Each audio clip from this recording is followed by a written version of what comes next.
afternoon, everyone. I'm Tim Richards, Technical Services Manager of the Managing General Agents Association, and on behalf of the MGAA, I'd like to welcome you to our briefing this afternoon. This is being delivered by Reg Technologies on the subject of First Impressions Count, how MGAs can supercharge the agency experience. Before I introduce our presenters, I'd just like to run through a few housekeeping points. First of all, please ensure your microphone and camera are turned off. If you'd like to ask a question, feel free to use the chat button at the bottom of your screen. Time allowing, these will be asked and answered at the end of the event. If we run out of time, questions will be answered post-event. The presentation is accredited for CPD points if relevant to your ongoing professional development programme. This briefing is being recorded, and a link to the recording will be issued post-event together with the slides and our feedback survey. Please take the time to complete our survey, which will take no longer than 2 minutes and enables us to deliver the best possible future events to our membership. So today's briefing is on the subject of First Impressions Count, how MGAs can supercharge the agency experience from Reg Technologies.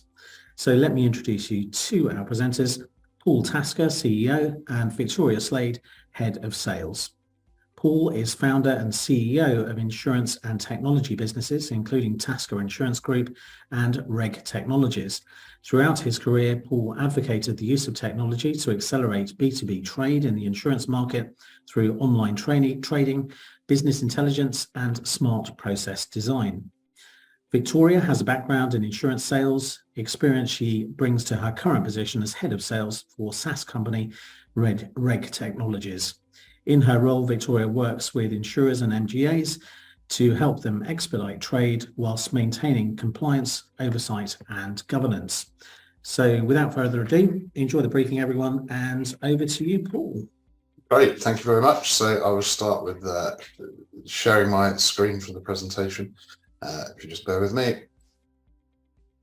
Okay, I'm hoping everyone can see that, and that's nice and clear. Just a nod, Victoria. Are we all good? Yeah, all good. Looks good to me. Excellent. Okay, let's crack on. So, thank you very much for the introductions. Just to follow up with a little bit more detail, I'll start by introducing my colleague Victoria, who, as mentioned, has worked at Reg Technologies now for nearly 5 years, and during that time has worked extensively with MGAs and insurers on all practices of their B2B relationships. I think through Victoria's background in insurance sales, she knows only too well the processes that can be involved in terms of box checking, form filling, and lots of these sort of bureaucratic processes really that get in the way. And she can really sympathise with how sometimes that can slow up the one thing that we'll really want to do, which is actually write some business. Okay. I'm Paul Tasker, 30 years plus in the Lloyd's and London insurance market. I've been involved with Lloyd's brokers, MGAs and insurance companies, but I've always focused on broker business, intermediated business.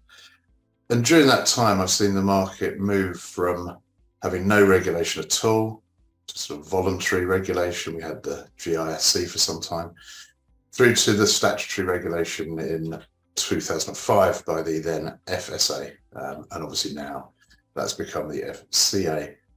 But also throughout that time, technology's moved at a pace. You know, from the early days of internet and insurance, we then saw quote engines, portals for brokers to operate in, automated modelling, the lovely aggregator sites, and more recently, you know, repetitive processing, and of course the much debated artificial intelligence. And because I've lived through that period of evolution in both technology and you know, the internet insurance and with regulation moving at a pace through that, it seems almost natural that I'm now running a technology business that's focused on improving the environment for MGAs and other insurance businesses that operate that B2B model.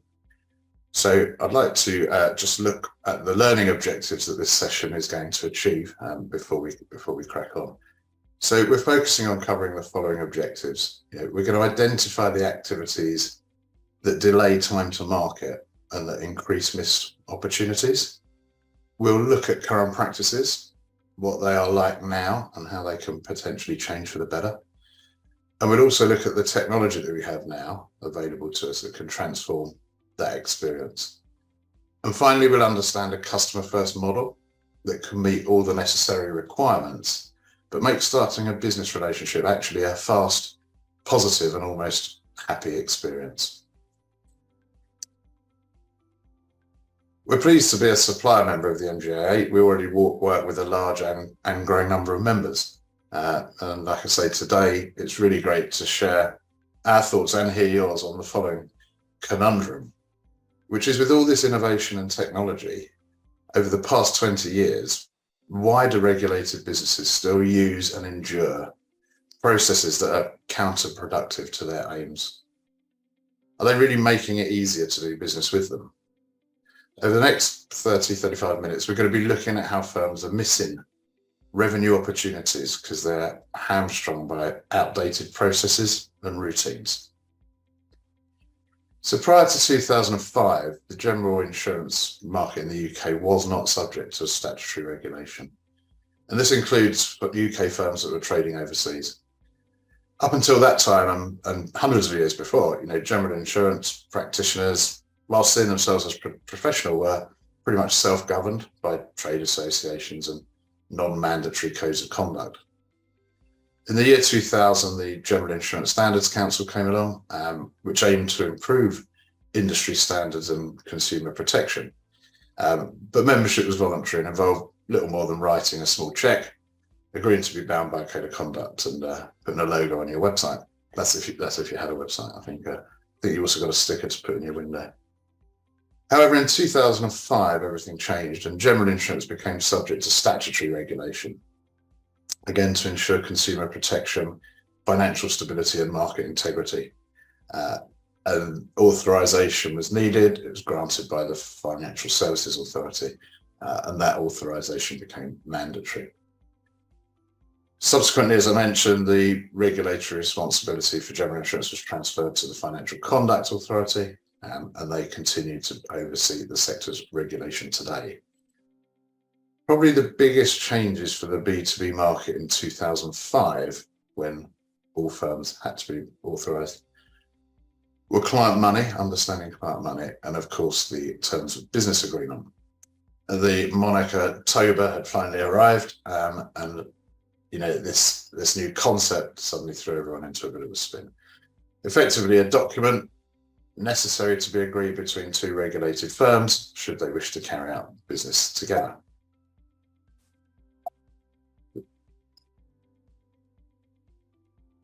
Along with the need for a TOBA, authorised firms were also placed under a responsibility to ensure the other parties with whom they trade were suitable. After all, the new regulation was focused on policyholder protection. Any failure or compliance violation in a supply chain would inevitably harm the paying customer. And at a time of financial instability, the regulator was very focused to make sure that didn't happen. Most firms reacted to their new responsibilities by creating an agency application process. And this would typically follow these steps. I'm going to use the example of an MGA being approached by a broker to write some business. The MGA would typically send an agency application form. This questionnaire can sometimes run to tens of pages. I've seen some that go beyond that. But it's designed to capture all the relevant information from the broker to enable the MGA to make a decision about suitability. This could include information about directors, company financials, regulatory permissions, data protection. These forms, and as I say, I speak from experience, are weighty, inconvenient, and awkward. They can take weeks to complete because the information you need often needs to be requested from numerous sources. You have to attach evidence, often collate it or send it back to the MGA. So once received, the MGA would normally carry out an assessment of this information, and that would typically involve a series of checks to confirm the information is correct, as well as some new checks, some for commercial purposes such as a credit check, and others for regulatory and legal reasons such as sanctions screening and anti-money laundering risk assessments. Again, another laborious process adding significant time to the whole journey. It's funny that having seen so many of these forms over the years, it's still the case that so little information is requested about the commercial opportunity. At most, these forms ask a few questions around gross premium by class. And like I say, they're usually at the end of the form with very little focus on actually what the relationship could and should look like. Anyhow, once the MGA has decided to issue an agency to the broker, it must decide on what terms and issue a terms of business agreement. And that document will ideally be signed by both parties prior to any insurance being transacted. The TOBA really is the key completion point in this process. It's a legally binding document between the parties, and it defines the rights and responsibilities of both and governs their relationship. So I've explained how the processes have changed a little over the years, but what real effect has this had? So Victoria, what's your view of that and of the market at the moment? Do these processes and obligations get in the way of people doing business? Yeah, absolutely. I think, hello everyone. I think all of those points before, I'm sure lots of you here on this call will resonate with, I'm sure all too familiar. But yeah, absolutely. I mean, I myself speak to insurance companies across the market on a regular basis, and it's almost certainly a huge and critical issue, with it typically taking around 90 days to open an agency application. So brokers want to create new relationships, but often decide not to, as processes just take far too long, which we know in turn means missed revenue opportunities. We actually carried out some extensive market research on this topic and found that almost 70% of brokers felt that regulatory and statutory obligations slow down starting new business relationships, but 77% of insurers and MGAs don't agree. So with both groups relying on each other and brokers wanting to offer business to access new supply, insurers and MGAs could be missing opportunities by promoting slow processes and hard to meet demands on brokers. Great, thank you very much. And, we've read a lot lately about minimum levels of support. As a broker of old, it was something that I was often faced with, questioned, and I can see it from both sides. But often the burden of regulatory oversight, agency management costs are cited as a reason for this. Mm-hmm. Do you think some brokers are working with their hands tied? Yeah, absolutely. I mean, I think it's clear that firms will limit their numbers of agencies simply because the process to open and administer them is slow and costly. Certainly from my own discussions with the market, businesses are actually having to reduce the number of agencies they partner with because of the time it takes to onboard and maintain those relationships. Again, as part of our research, we found that over half of insurers prefer to work with existing relationships, and 1/3 insist on minimum levels of support to cover their costs. Brokers, however, are more open to considering new suppliers, but half of them struggle to commit to minimum support levels. On average, we found that 45% of all respondents felt that agency application processes could be a lot faster, which I'm sure is not a surprise to lots of you here. Okay, that's great. Thank you very much. And, obviously being a technology business, I can't avoid looking at this, which still makes me smile for sometimes. But I've mentioned that use of technology seems to have evolved little. What are people using to manage these processes? Yeah, so I think that, again, with our research, it showed that spreadsheets and folders, which, as we'll know, have gradually replaced paper, are the dominant technology for agency management. CRM software and policy admin systems, which I'm sure we all use, and whilst they are slightly more dynamic than spreadsheets, they're of course not fit for purpose. So reg tech solutions are used by a small minority, with brokers and intermediaries seemingly more reluctant in acquirement. Now, we have found, and certainly that the adoption of this is slow, the focused solutions, and what that means is cost and time remain a debilitating factor to growing trade. Great, thank you very much. So where we are now, thank you, Victoria. In short, little has evolved since 2005 when these challenges, some say burdens, came our way. But I accept that some businesses have enhanced their processes in certain ways to make things faster. I do accept that. Unfortunately, though, some of these enhancements have resulted in, as we looked at, needing to limit the number of brokers you can trade with, or limiting distribution costs. Some involve significant increases in cost, and some, let's face it, involve cutting corners, which obviously can leave businesses exposed to legal and regulatory risk. I'll just leave on the one thought there, our research showed staggeringly that the average time to set up an agency is 90 days. It's fair to say MGAs, however, consider them a much more contemporary bunch than their insurer and Lloyd's peers. In fact, most of them were born into the internet world, which is a good start, and also the world of statutory regulation. Just having a look through some of the MGA websites, and I'm struck with proclamations of excellent service, agility and innovation, very positive, happy, welcoming websites. However, it's rare to find a call to action other than contact us. It's rare to find details of how I can open an agency, what it involves and how long it will take. Most sites have lots of information about risk appetite, but very little about partner appetite. So as a visitor, I find myself still clicking on that request a call link or the contact us form, knowing that after the briefest of introductions, that soul-sucking application form is the next thing that's going to be coming my way. So is this really still the best first impression you can give as an MGA to a potential trading partner? We all want a multi-million-dollar account that's running profitably.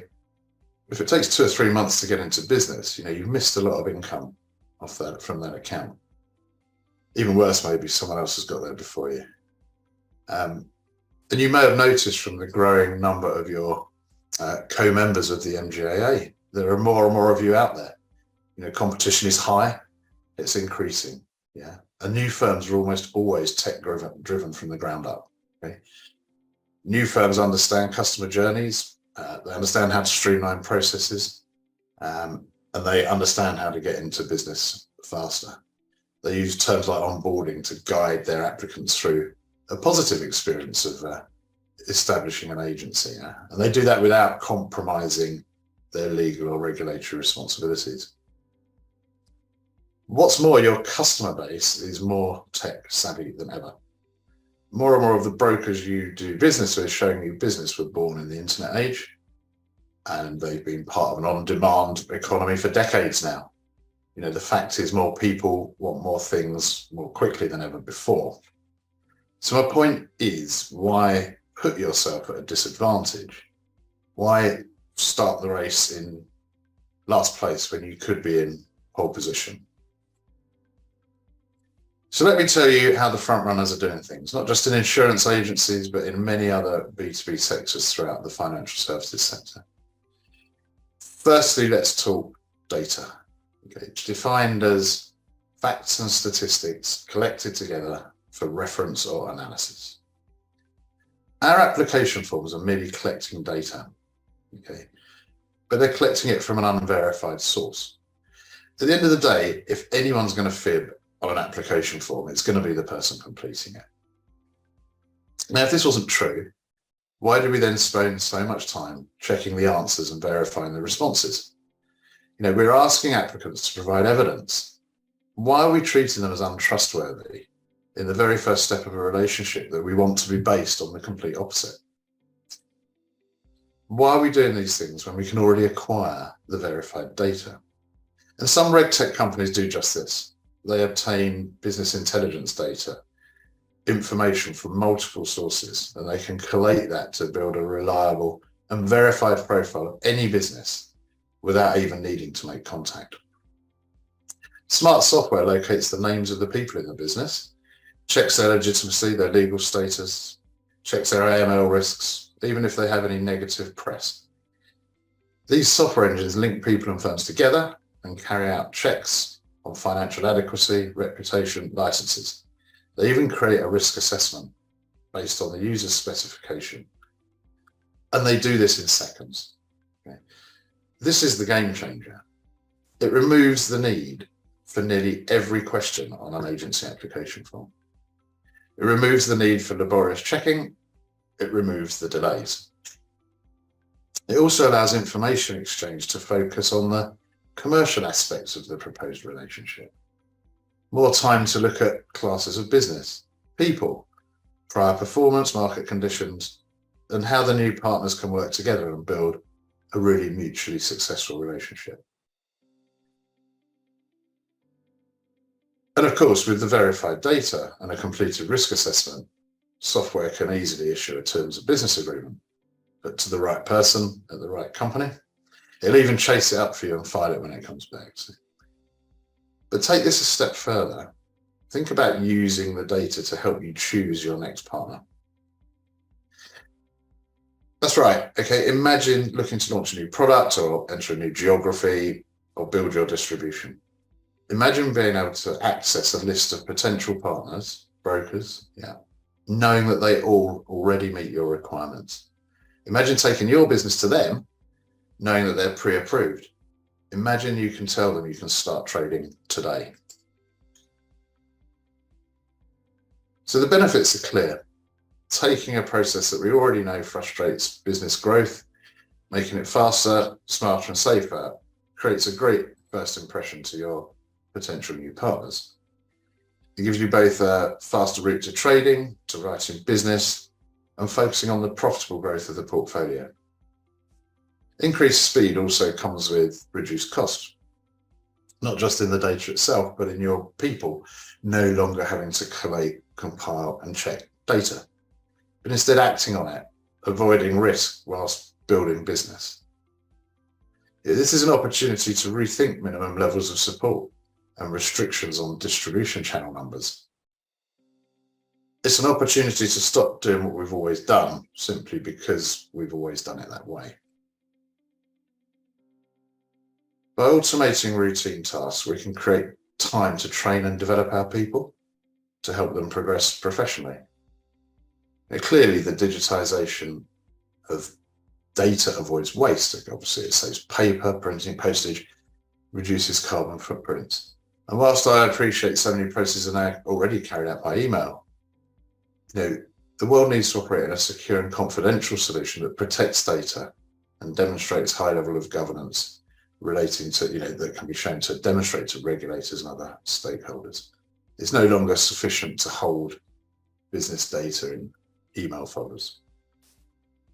And of course, helping to combat the continual rise of financial crime and market abuse can only benefit the end user, the policyholder. After all, that's what this was all about from the start. The data that you use to assess the suitability of a trading partner is very current, but it also goes stale very quickly. Now, some firms recheck this data periodically, usually annually, by which time it's often too late. It's not unusual for us to first recognise distress in a business by reading about it in the insurance press. That's why RegTech solutions can be configured to continually check the profile data of your brokers, your counterparties, monitoring on an ongoing basis for any change, deterioration or non-compliance that could put you at risk, and alerting you proactively so you can take a positive approach to governance, risk and control.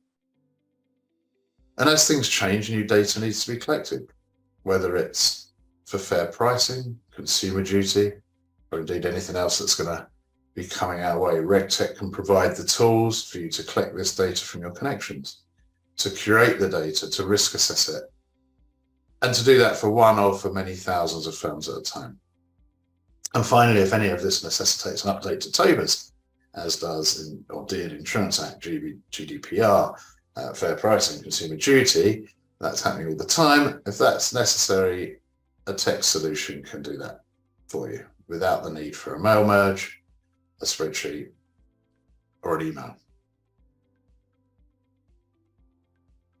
So in summary, the MGA market is competitive. MGA numbers are growing while broker numbers are dwindling. Many firms are looking to expand geographically, but are hampered by a lack of knowledge when it comes to business intelligence, data acquisition and assessment. To maintain share and to look to grow, MGAs need to stand out from an onboarding standpoint. They need brokers to want to choose them. They need to take their products to brokers and to start trading immediately. Ultimately, MGAs that don't move with the times could be left behind. Okay, they could miss revenue opportunities because we largely sell annual policies and work on portfolios, it's often the case you only get one bite of the cherry. But the good news is tech is cheaper, more effective, more out of the box than it's ever been. You know, in a market obsessed with artificial intelligence at the moment, it seems still so strange that we still use so many antiquated processes and old technology applications, and that frustrated trade is still part of the landscape. So in summary, returning to the learning objectives of this session, we've identified the challenges and the status quo and how MGAs can use RegTech to get an edge. We've considered why we always do what we always did, and also looked at how we can change things for the better. And we've looked at how RegTech can help this, not just now, but turning the agency application process on its head. And importantly, how it's possible to build business by making it easier to do business without compromising legal and regulatory responsibilities.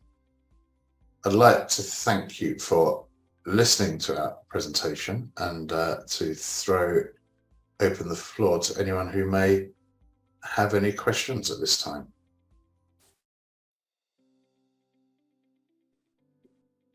Everyone, feel free to either use the chat facility or indeed come off mute if you'd like to, just to ask a question. Oh, there we go. We've got one that's just come in. Do you think the compliance responsibilities for insurance companies will ever get lighter? That's from Zoe Parsons. Okay, yeah. Well, very good question. I think anyone working in the market would like to hope so. But I think unfortunately it is going to be hope. Ultimately, the regulations are there to protect people. And in a world where we are continually seeing rises in fraud, money laundering, cybercrime, regardless of whether economies want to make trade simpler by relaxing regulation, all the time that those risks are there will need to be a responsibility placed on businesses to combat these risks. But I don't necessarily think that's a problem because, as we've seen, we've looked at a little part of what we will do in the insurance market. There are so many tech solutions available that help firms combat these risks, meet their obligations to regulators, remain compliant without needing to compromise their general activities. So I think the people you hear wandering around wishing for things to get more relaxed are probably living very much in a past of pre-regulation that I don't see coming back all the time those risks are existing. Nothing else seems to be coming in, so you obviously covered all the bases there, Paul, so thank you for the great presentation, really enjoyed it. Do either you or Victoria have any last words you'd just like to add? No, I mean, ultimately, when we're here to help, we're here to make business easier. We're independent people. I'm happy to chat with anyone about any plans they've got, questions they've got, reach out, and happy to help. Like I say, we're a supplier member of the MGAA. Our purpose in that respect is to support the members, and by being involved in this, which thank you for asking us, and obviously we'll be at the conference and exhibition. That's what we're there to do. So reach out through those channels or directly if anything springs to mind. Great, terrific, thank you. So thanks again for your presentation, Paul and Victoria, much appreciated. And thanks also to everyone for joining us this afternoon. Please don't forget to provide your feedback and look out for forthcoming MGAA events. Hope you have a productive afternoon. Thanks again for joining us and see you all soon.